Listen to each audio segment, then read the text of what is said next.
Aquí la tienen, a petición aquí está Sebastiana Barraez, excelente periodista, valiente periodista como es Sebastiana Barraez. Sebastiana, bienvenida nuevamente. Le tengo un gran cariño a Sebastiana Barraez. Me parece una de las periodistas más serias que tiene el país. Sebastiana, se está terminando el año. Tenemos la misma banda de delincuentes al frente del gobierno. Y tú has trabajado y trabajado duro durante todo el año. ¿Cuáles serían, por ejemplo, 5 de los casos, ¿no? Antes de que hablemos cómo está ahora la frontera, tú que la conoces, 5 de los casos que te ha tocado investigar y que más te han escandalizado o te han atemorizado o publicar. 5.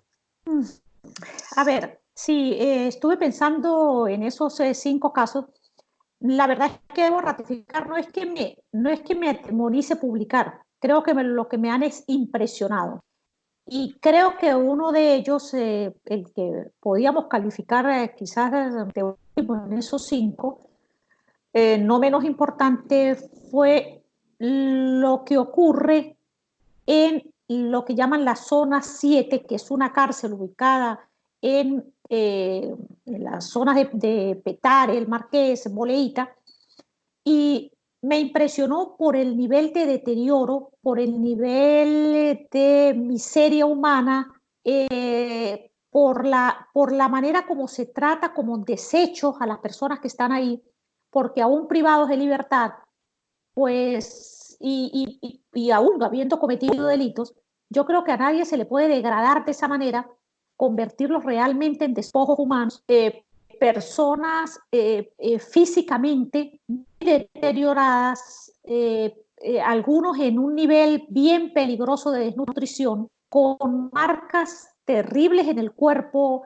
con la manera como duermen todos allí, casi unos encima de otros, algunos incluso colgando del techo, porque los colocan una especie de chinchorros para guindarse, porque no hay espacio donde dormir, no hay espacio en el piso.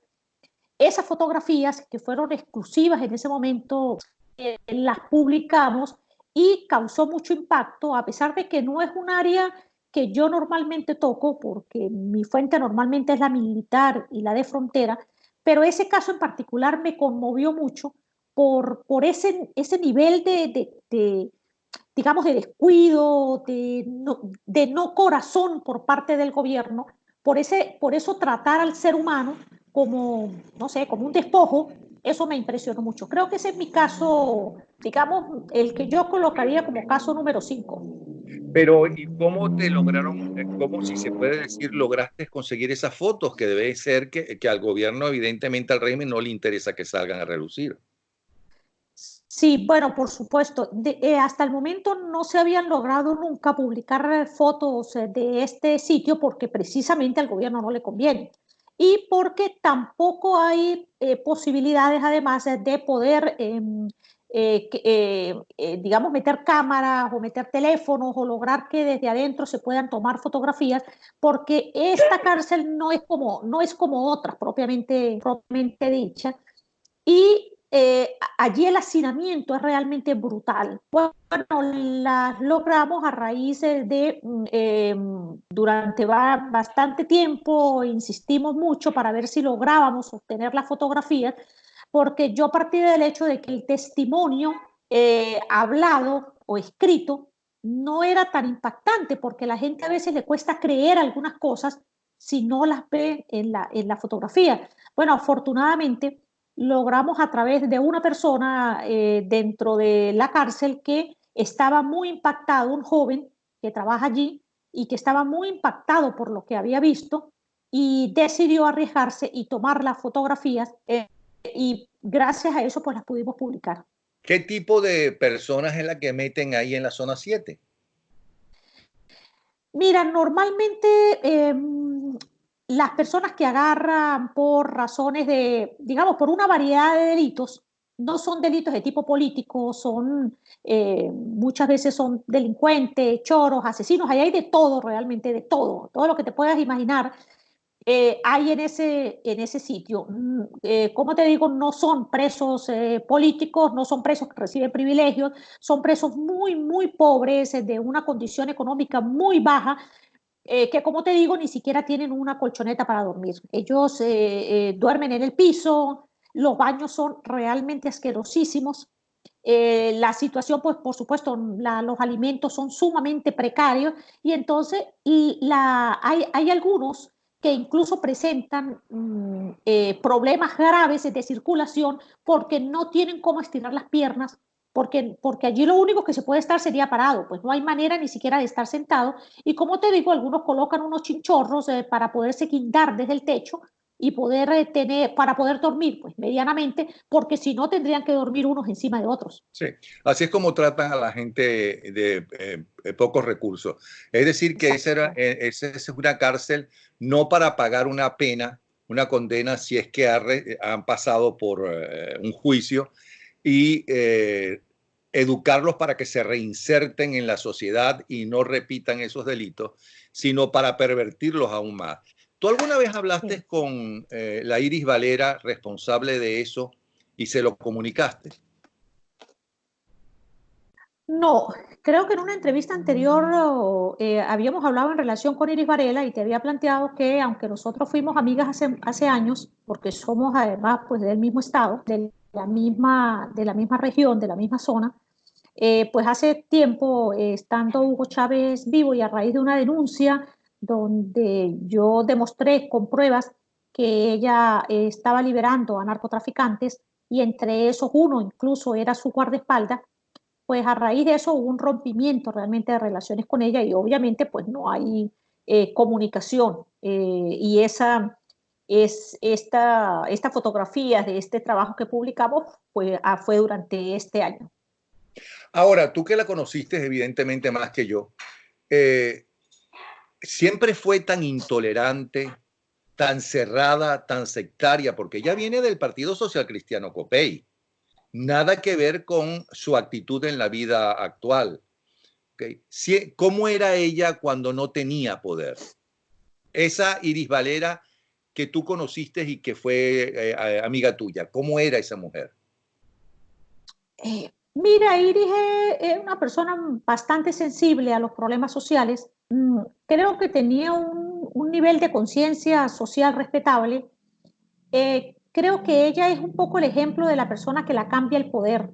Yo no sé hasta qué extremo realmente ha dejado totalmente de ser aquello que alguna vez fue, pero lo que yo recuerdo de ella y lo que podría en tal caso reivindicar es mm, digamos, su nivel de compasión con los más necesitados, con los más afectados, con los pobres, con los que estaban en un estado de indefensión. La Iris Varela de hoy es la Iris del poder, la Iris del mundo, la Iris de eso que el poder cambia a la gente y los convierte en esa especie de pequeños monstruos que realmente es una persona irreconocible en comparación con lo que fue en la época en la que yo la conocí. La Iris Valera de Zona 7. Ese sería el quinto de los 5 que te pedí que más te han impactado en este año que está finalizando. ¿Cuál sería el ejemplo número 4 de tu estudio, de tu investigación? Mira, el caso del comandante Lucas del Ejército de Liberación Nacional en el Orsa. Este caso, yo tengo muchos años, sin duda, conociendo la frontera y sé que las Fuerzas Armadas Revolucionarias de Colombia, FARC, desde hace muchos años controlan especialmente esta zona del estado Apure por una razón, porque también es la zona donde hay gran cantidad de pistas de aterrizaje de las aeronaves del narcotráfico. eh, Allí en horas nocturnas aquello parece una especie de arbolito de Navidad con la cantidad de luces y además porque la población es usada para eh, crear el balizaje este artificial que hacen para que las aeronaves puedan aterrizar y usan sin duda a la población. Pero lo que me impactó particularmente con el caso del comandante Lucas es el poder de mando y de control que tiene en el Orsa principalmente. y me llamó muchísimo la atención porque allí dejó de tener fuerza y de tener poder la alcaldía, la iglesia, los militares, e incluso allí allí siempre existió un comando que era referencia, que es el comando Ambrosio Plaza o el cuartel Ambrosio Plaza, y resulta que de repente, pues, el comandante Lucas, desde que las Fuerzas Armadas Revolucionarias de Colombia se decidieron aceptar el proceso de paz, ellos abandonaron el territorio y regresaron, pero regresaron con más fuerza.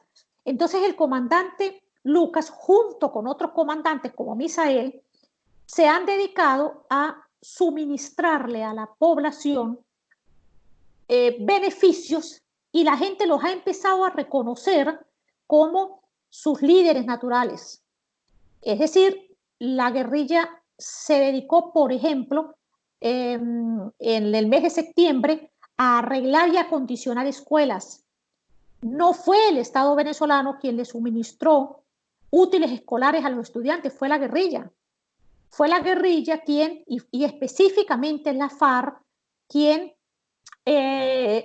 logró crear relación con la población civil, y ante eso, pues sencillamente la Fuerza Armada ha sido absolutamente complaciente. ¿Por qué ubico este caso como importante? Bueno, porque es que yo tardé algo así como 4 semanas mientras procesaba información, mientras intercalaba opiniones, mientras confrontaba testimonios, es decir, mientras trataba de hacer esto que normalmente uno hace, que es buscar la verdad de los hechos. En este caso, pues a veces dura uno mucho tiempo porque la situación es más difícil, porque la gente tiene mucho miedo, porque hay algunos que tienen miedo, pero hay otros que están agradecidos con la guerrilla y por lo tanto no quiere que lo denuncien. Yo tardé aproximadamente un mes y no supe en ese mes que el comandante Lucas había sido detenido junto con un grupo de 15 combatientes de la guerrilla, porque ellos habían asaltado, es decir, la FARC asaltó el comando, cuartel o este fuerte Ambrosio Plaza. De ahí se robaron algunos fusiles y una cantidad de municiones. Y bueno, para mi sorpresa, no me enteré. Ahí no es tan fácil que la información se filtre, y por supuesto tampoco la Fuerza Armada tuvo ningún interés en decirle al país que este comando había sido asaltado y robado. Pero al día siguiente, al día siguiente y los 2 días posteriores, capturaron por supuesto a Lucas, porque Lucas es el jefe de la FARC ahí. Es más, Lucas vive a unos metros de la alcaldía del municipio. Es decir, Lucas vive en el centro del pueblo, detrás de la plaza central de esta población.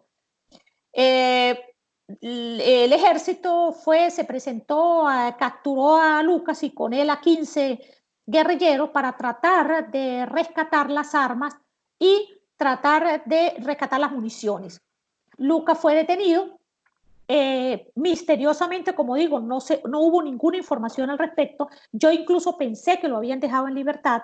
Lucas está preso en la cárcel de Santa Ana, y con la semana supe algo que además también me dejó sumamente impresionada, y es que la razón para capturar a Lucas, que me sorprendía por ser el jefe del pueblo, es porque hay un problema interno que se ha trasladado a Venezuela, o que ha trasladado la FARC a Venezuela.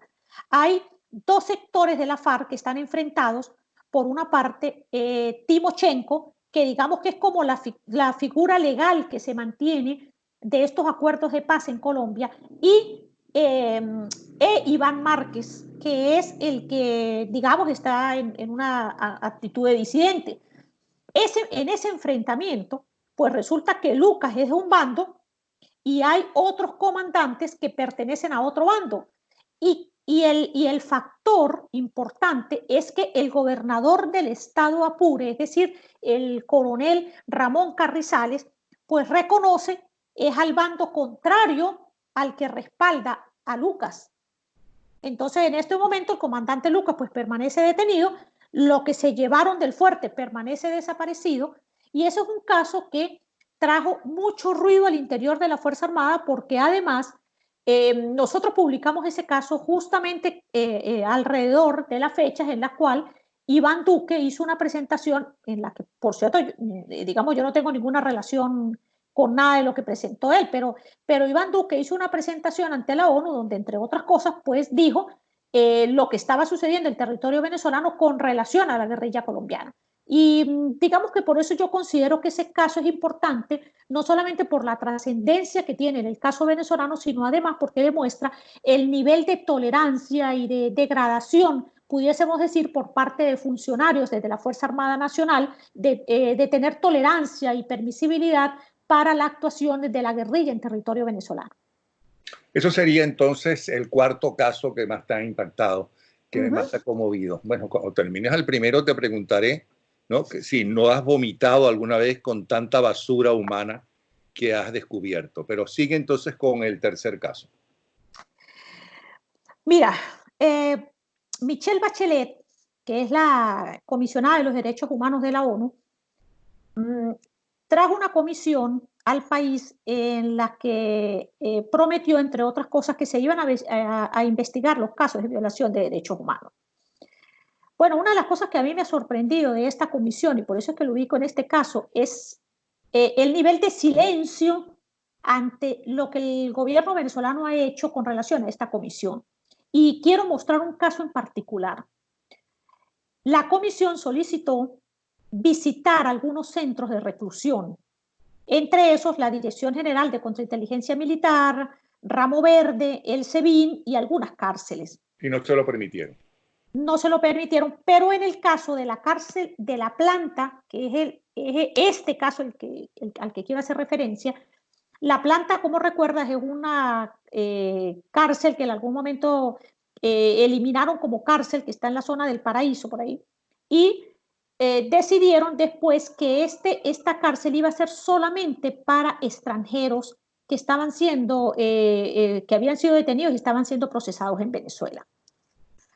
Bueno, en esa cárcel habían 58 personas venezolanas que estaban siendo procesados por el caso de las operaciones las operaciones que llamaron manos de papel y manos de metal.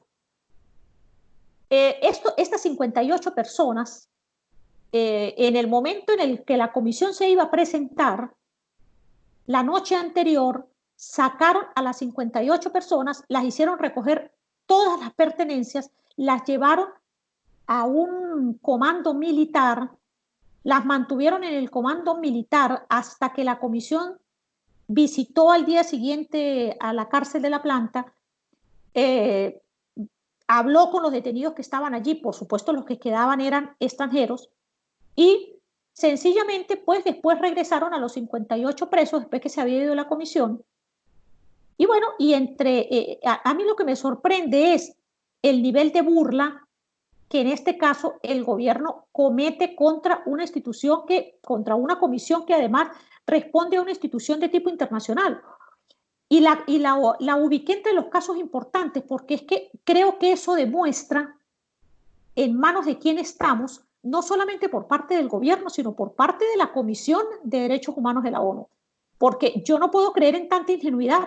Yo no puedo creer como que la comisión no se diera cuenta que unas horas atrás en esa cárcel habían 58 personas que abandonaron las celdas, que las limpiaron, que recogieron todas sus cosas, pero que ahí tenían que estar las celdas. Es decir, ¿cómo es que la comisión no tuvo la suficiente o no tiene la suficiente agudeza y suspicacia para saber que fueron burlados por el Estado venezolano al sacar a estas 58 personas de ahí? No, y además seguro que alguien le informó lo que había sucedido. Olvídate claro, sí, que eso sí. si Se es que nosotros lo publicamos precisamente. Por eso sería supuesto que se enteraron. el tercer caso. ¿Cuál sería el segundo caso? Mira, Yo he venido insistiendo en lo que está ocurriendo en el municipio. Perdona. Ese caso de papel y de hierro, ¿qué caso es ese? No me acuerdo de ese caso. Bueno, las operaciones manos de papel y manos de metal, la operación manos de papel son todas las referentes, y se les llamó así, a lo que tenía que ver con personas que estaban negociando con el papel moneda en Venezuela, y eso causó, esa operación la llevó específicamente Freddy Bernal, que incluso allanó una serie de ventas de vehículos que además eran legales, ventas de vehículos usados en la zona de, sobre todo de San Cristóbal, del estado Táchira, y ahí, ahí detuvieron a muchísima gente, muchos de esos vehículos fueron incautados, una cantidad de esos vehículos no fueron entregados, otros sí los hicieron, ahí se armó toda una situación además de corrupción que llevó, entre otras cosas, que hace poco el fiscal Tarek William Saab decidiera destituir a los fiscales, a los fiscales del estado Táchira encargados de ese caso. Y la operación Manos de Metal era más o menos, se hizo en la misma época y tenía que ver con quienes negociaban con el oro y chatarra en la zona de, sobre todo del estado Bolívar. ¿Y por qué estaban esos 58 en esa cárcel específica si era para extranjeros? Porque no tenían cupo en otro sitio.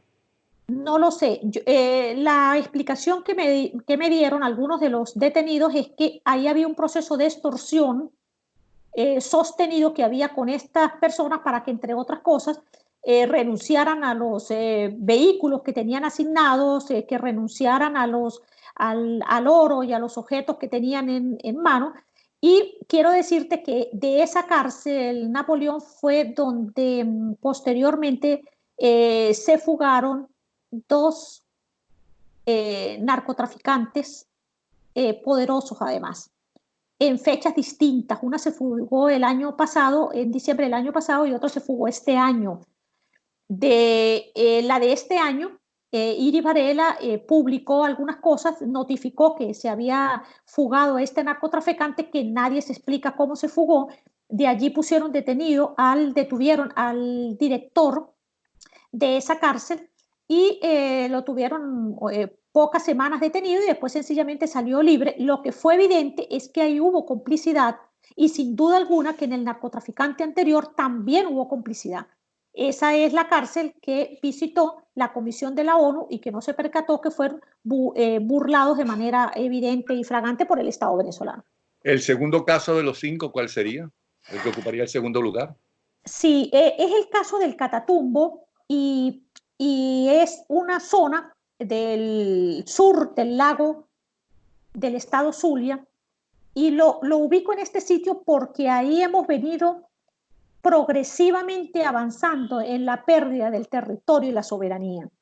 Este territorio ha venido siendo ocupado por guerrilla y por paramilitares que incluso nosotros demostramos en algún momento cómo la guerrilla ocupó en unas pocas horas 15 fincas, 15 haciendas, sacaron a sus dueños de ahí, ellos se instalaron en estas fincas, y sencillamente pues el Estado venezolano no ha hecho absolutamente nada.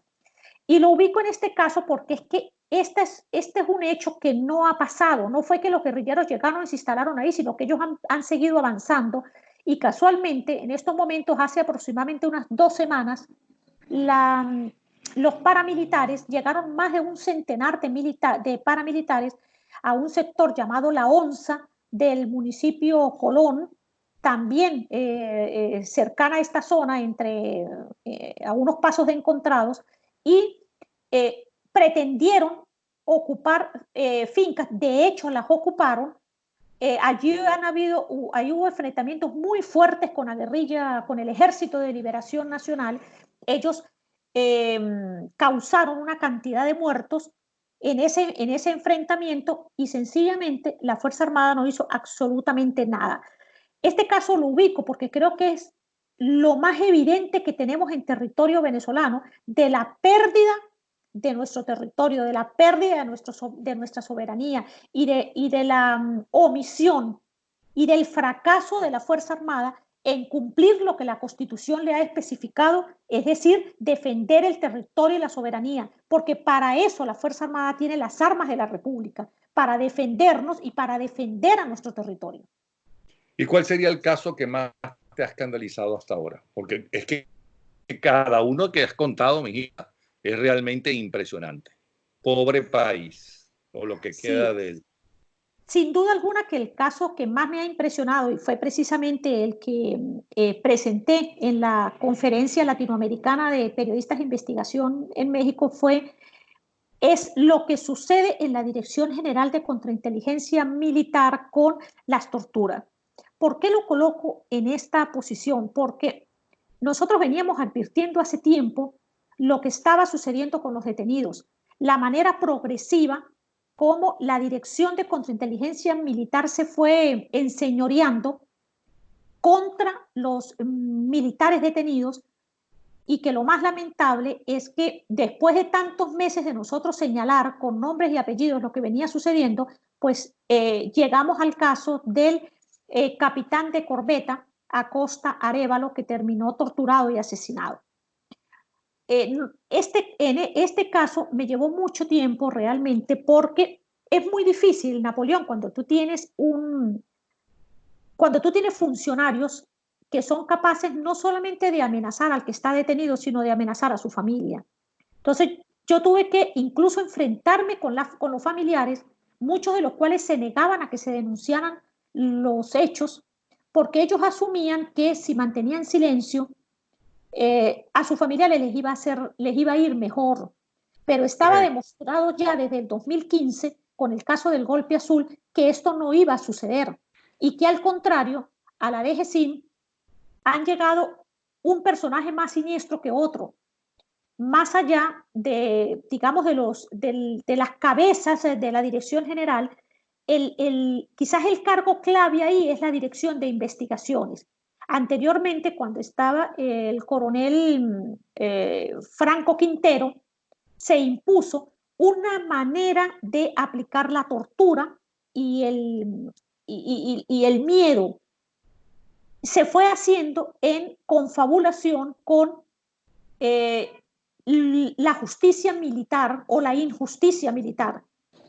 Esto significa que tanto los tribunales como las fiscalías militares, como los defensores públicos militares, creaban una especie de trío que hacía que junto con la Dirección General de Contrainteligencia Militar, donde se tortura al detenido, y con los médicos forenses, pues sencillamente no queda en el papel nada que demuestre que los militares son detenidos, aun cuando los militares llegan a los tribunales con evidentes signos de tortura. Y entre esos hay una juez, que es la juez Claudia Mogollón, que esta juez utilizó algunas artimañas para impedirles a los militares que llegaban golpeados y torturados que pudieran manifestar y dejarse asentado en acta que habían sido torturados, aun cuando llegaban en esas condiciones a su tribunal. Tuvo que suceder lo que pasó con Acosta Arévalo, que llegó como muchos otros, torturado, golpeado, pidiendo auxilio. Y en el caso de Acosta Arévalo, el país se impactó, el mundo se impactó, pero también la Fuerza Armada se dio cuenta que lo que nosotros veníamos diciendo durante un año era cierto. Es decir, veníamos diciendo los están torturando. Muchos militares me decían, pero es que eso no es posible. Algunos sospechaban que eran cubanos. No, no son cubanos. Son funcionarios, muchos de ellos militares venezolanos, que aunque hayan sido entrenados en Cuba o adiestrados en Cuba, son venezolanos y son militares de nuestra Fuerza Armada, los que torturan y los que agreden y los que han asesinado a personas como Acosta Arévalo, que finalmente pues terminó muriendo lamentablemente, pero así como él, muchos han sido presentados en esas condiciones de tortura ante los tribunales. No hay registro de esas torturas en ninguno de los expedientes. Ahora háblame de ti, Sebastiana. ¿Por qué sigues en eso, con tanta basura? ¿Por qué sigues con una cara fresca y bonita, ¿no? viendo lo que todo ha estado viendo y que debes tenerte amargada, asustada y deprimida, ¿no? No, Napoleón, ¿Por qué sigues en eso? yo no estoy ni amargada, ni deprimida, ni nada de eso. Porque si eso fuese así, diría que entonces tengo odio y si permito que el odio me carcoma, pues pierdo una pelea, pierdo una batalla. Y mi batalla en este caso sencillamente es el periodismo. O sea, yo creo realmente en el periodismo como el arma para la defensa de los derechos de la gente. Se supone que yo soy la vocera de aquellos que no tienen una voz pública y que no pueden hacerla pública. Entonces yo no puedo yo no puedo volverme extremista, yo no puedo hacer que respire sencillamente el odio. Yo cada día creo que es importante que uno día a día se pase un pañito por el alma y la limpie de esa cantidad de suciedad y nada, empieza una nueva batalla. Yo creo en eso de que cada día hay que vivirlo de acuerdo al día que llega y sin duda alguna que yo creo que esto atroz que nos está pasando, que por cierto no es la primera vez en la historia que nos pasa, creo que fue la razón, entre otras cosas, de ese discurso de Hugo Chávez de decir que se torturaba y se mataba y en las mazmorras de los sitios como el SEBIN. Bueno, resulta que ahora tenemos, o el SEBIN no, la DICIP en esa época, o la DIGEPOL, bueno, resulta que ahora tenemos reproducido nuevamente esa situación. Entonces yo creo que ese papel tenemos que cumplirlo porque se supone que el periodista a veces cuando yo oigo a gente decir, bueno, porque es que aquí hay que tomar partido, entonces, si yo digo que, no sé, que, por ejemplo, yo digo que algún militar hace alguna cosa bien, entonces la gente dice, sí, porque es que tú estás a favor del gobierno y no sé qué, o lo contrario, el gobierno dice algo similar y envía una cantidad de gente a decir que es que yo soy, no sé, pagada por el imperio y pare de contar. Yo creo que la habilidad está en tratar de no dejarse contaminar por ninguno de esos dos sectores y cada uno tendrá su razón, pero yo creo que el papel del periodista es realmente insistir en que el camino que uno debe seguir es uno solo y es la verdad. Y la verdad para mí es más importante que cualquier cosa. Es por eso que eres admirable. Ahora, tú tienes contactos con militares de ayer y de hoy. Uh-huh. Y deben haber hablado más de una vez de la situación de los militares en Venezuela. ¿Tiene salida? ¿Se puede solucionar el problema de los militares en un gobierno de transición y luego en un gobierno elegido democráticamente si es que esta gente cae y sale la banda de Miraflores? Mira, yo soy de las que creo realmente en la Fuerza Armada, ¿sabes? Yo realmente creo que a pesar de que uno de repente oiga al cadete que le habló al estudiante universitario, al guardamarina mayor, con ese discurso tan pobre y tan politiquero, pues uno pudiera pensar que la Fuerza Armada no tiene futuro. Creo que muchos militares también piensan que la Fuerza Armada ya no tiene futuro y creo que a eso se debe parte de la gran desbandada que hay de personas que han abandonado a la institución armada. Pero yo conozco esta institución hace muchos años. Creo que esta Fuerza Armada tiene una reserva bien importante. Creo que los delincuentes, los corruptos, incluso lo que uno pudiera decir, los miserables y los arrastrados, no son precisamente la mayoría. Creo que la mayoría está sometida. Ahora, yo sí creo que a futuro la Fuerza Armada tiene que replantearse, tiene que hacer reingeniería, porque hay ni los que, es decir, los que están dentro de la institución, no es que sean los malos y los que estén afuera sean los buenos. Parte de eso ha sido un poco mi lucha en desnudar también lo que sucede con lo que yo llamo el gran negocio de la conspiración. Porque detrás de las conspiraciones ha habido mucho dinero. Las conspiraciones se han convertido en un modo de vivir de una cantidad de gente, de militares fuera de la Fuerza Armada, como también dentro de la institución armada. Entonces yo sí creo que la Fuerza Armada tiene posibilidades de plantear, y ojalá que en algún momento asuman que es una institución que ha venido siendo esquilmada, que ha venido siendo aniquilada, que si no se levanta y si no se plantea, yo no digo que un golpe de Estado, porque eso al final tampoco sería la solución. Es el problema de la supervivencia de la institución armada, pues sencillamente terminaría siendo arropada por gente como la milicia o peor, por bandas de choque como estos mal llamados colectivos, que son realmente bandas armadas, por lo menos en el interior del país, que son usadas como las fuerzas de choque del gobierno y en defensa de la revolución bolivariana. Y por último, ¿cómo está la situación de la frontera venezolana en general y según las diferentes zonas?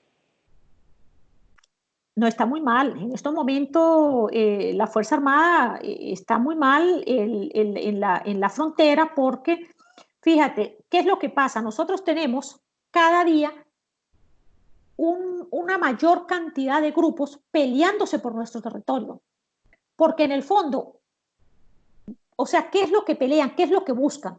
El control del territorio, porque eso significa el control del contrabando, el control del narcotráfico, el control de los grandes negocios, de todos los grandes negocios que podamos imaginar, que a nosotros nos llegan por vía de Colombia, por vía de Brasil, por vía del Caribe.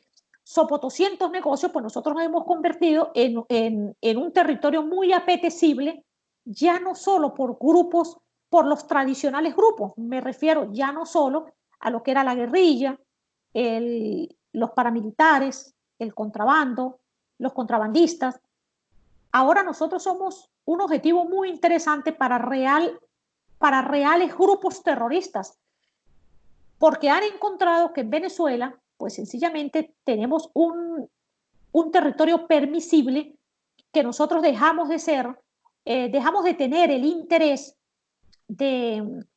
interno y externo de muchos sectores y de muchas organizaciones y en este momento somos una especie como de esos territorios del oeste americanos de las épocas antiguas, donde sencillamente hay una lucha de poder, un país sin ley, donde aquí ni siquiera lo mínimo que es el respeto a la Constitución se está cumpliendo. Y esa situación en la frontera se vive de manera más aguda que en ninguna otra parte del país. Nosotros tenemos, por ejemplo, cantidad de muertos que no se registran. Nosotros tenemos cantidad de muertos que ni siquiera personas asesinadas en territorio venezolano de nuestra frontera, que ni siquiera son homicidios levantados por los cuerpos de seguridad. Es decir, el CICPC ya no los levanta, la Guardia Nacional ya no los levanta, el ejército tampoco. Muchas veces sencillamente los tiran al río o los lanzan al lado del territorio colombiano. Nosotros tenemos que la moneda que se está manejando en la frontera ya no es el bolívar, es el dólar y mayoritariamente el peso, o en el caso de Brasil, el real brasileño. Entonces, tenemos un territorio controlado por bandas armadas, por paramilitares, por guerrilleros, por narcotraficantes, bajo una cantidad de grupos terroristas que además han encontrado atractivo en Venezuela en el armamento que se maneja en la Fuerza Armada, en ese poderío de equipos militares que Venezuela compró, pues se han convertido en un atractivo para una cantidad de grupos irregulares. Entonces, nuestra situación en frontera no es realmente idílica, ya hemos perdido hace mucho tiempo, de alguna manera, lo que es esa paz y tranquilidad. Mucha gente sencillamente ve los muertos o ve los ataques o ve ese tipo de cosas y ya se ven como normales y aceptadas. Qué barbaridad. Ahora, se habla mucho de la frontera con Colombia, de los paramilitares, el ELN, la FARC. Se habla mucho de la frontera con Apure, con el narcotráfico. Se habla mucho de la frontera del Estado Bolívar con la minería y otras cosas. La frontera con Guyana, que es un territorio en reclamación, entre comillas, bueno, oficialmente en reclamación, pero tan rico ¿no? En el subsuelo. Ahí no hay guerrilleras, no hay ningún problema guerrillero ni de ningún tipo de bandas de delincuentes, que nunca se habla de eso. Mira, yo no sé realmente cómo es la situación en el territorio con Guyana. Yo lo más cerca que sé que sé que están ahí son grupos del Ejército de Liberación Nacional que Ah, fueron, también ahí en Guyana. sí, pero no propiamente en Guyana, sino en la parte fronteriza, digamos. Uh-huh. Claro, el Ejército de Liberación Nacional, e incluso porque ellos han llegado, eh, ellos llegaron como paracaídas en esa zona. No es que es su hábitat normal o natural. Ellos llegaron como parte de ocupar el territorio por razones estratégicas. Me imagino yo que tienen mucho que ver con todo lo que se maneja desde el gobierno, porque recordemos que la presencia de la guerrilla ahí se hizo sin duda alguna con permiso de la Fuerza Armada y del gobierno nacional, por lo menos, porque esa guerrilla está ahí uniformada, usa sus brazaletes del Ejército de Liberación Nacional, usa el armamento, armas largas. Es decir, no es que están escondidos, no es que están en el monte, no es que es guerrilla dentro de selva, no. Ellos están en los poblados, ellos ubican alcabalas. Entonces, es normal, digamos, ahora ver a la guerrilla en territorio venezolano con sus brazaletes y con sus uniformes, pues, y con sus armas largas. Ahora, ¿por qué, por ejemplo, en el caso de Brasil y sobre todo en el caso de Colombia, cuál es, cuál es la posición de las autoridades de esos dos países frente a la gravedad de la situación en su frontera con Venezuela?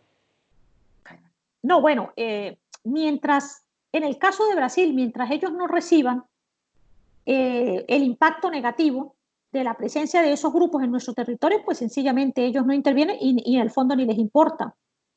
Y en el caso colombiano sucede algo igual, algo similar, porque sencillamente para Colombia es importante en la medida en la que esos grupos cometen acciones en su territorio, a pesar de que esos sean grupos de origen colombiano, tanto paramilitares como guerrilleros, pero para ellos no es importante lo que puede ocurrir en nuestro territorio. Bueno, pero si es que no le importa a nuestra Fuerza Armada, ¿cómo le va a importar al gobierno vecino?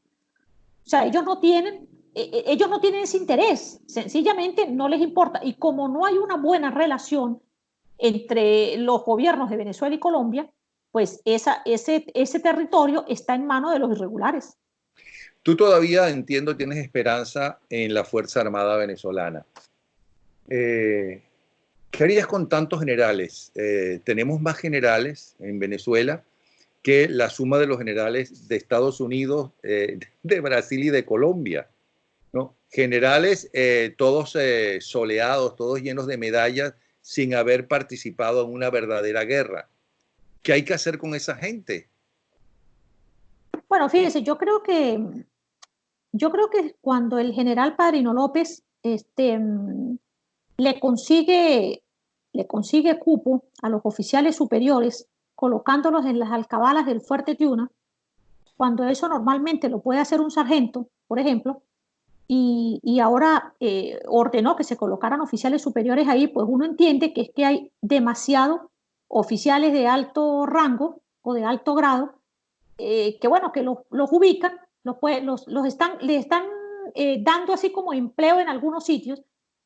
Entonces, ya obviamente las brigadas que ya no tienen esta figura, pero sencillamente los generales de brigada, pues ahora ocupan el cargo que antes podía ocupar un teniente o un capitán.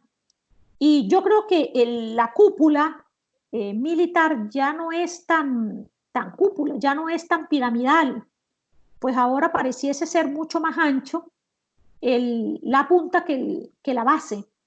Y, y yo creo que una de las cosas que es importante es que antes los militares entendían que no ascender no era sinónimo de ser un mal oficial, era sencillamente que debían ascender solamente el número que tenía asegurado el cargo que iba a ocupar. Hoy esto ya no es así.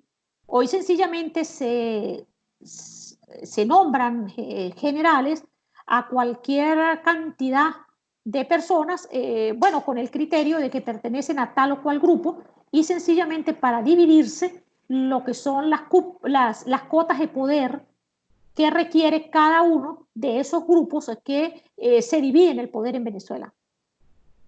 Bueno, muchísimas gracias por darnos este interesantísimo y muy deprimente historia de lo que está pasando, actualidad, no historia de lo que está pasando en la frontera venezolana y también en las ciudades venezolanas, en las prisiones y demás.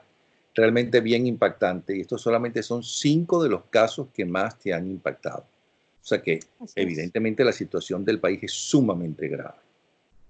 ¿Tú crees que el país está en peligro de dividirse? Sí, creo que eso es precisamente la razón por la cual yo colocaba en uno de los casos importantes lo que ocurre en el Catatumbo o en el sur del lago. Porque sin duda alguna yo creo que territorios como este y el caso de Bolívar son muy preocupantes porque en cualquier momento esos territorios van a ser declarados liberados por esas personas que ocupan esos territorios. Yo por eso muchas veces responsabilizo a la Fuerza Armada Nacional como actos de traición a la patria lo que están haciendo con nuestro territorio al no cumplir con su obligación y de no usar las armas necesarias para defender nuestro territorio y nuestra soberanía. Sebastiana, muchísimas gracias nuevamente, ¿sí? Te queremos y te admiramos. Gracias, Sebastiana, Napoleón. no, gracias a ti. Un Chao. abrazo. Un abrazo y un beso. Chao.